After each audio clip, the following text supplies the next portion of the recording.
पकड़ो इन्हें, पकड़ो। बहुत लोगों को बीमार कर चुके हैं ये दोनों मोमोज और चटनी। आज बचकर जाने नहीं चाहिए। बहुत भगाया तुम दोनों ने। अब चल पुलिस थाने। आज बताते हैं लोगों की सेहत से खेलने का अंजाम क्या होता है। चल अब जल्दी बता, क्या बिगाड़ा है लोगों ने तुम दोनों का? क्यों लोगों को बीमार कर रहे हो?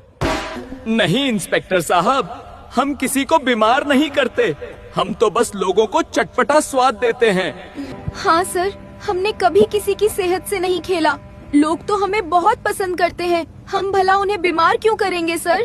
न जाने कितने लोग तुम्हारी वजह से कैंसर जैसी गंभीर बीमारियों के शिकार हो गए। तुम्हें बिल्कुल भी दया नहीं आई उन मासूम लोगों पर। तुम दोनों के साथ क्या करना है ये तो अब कोर्ट ही तय करेगा। कल सुबह तुम्हारी पेशी है हाई कोर्ट में।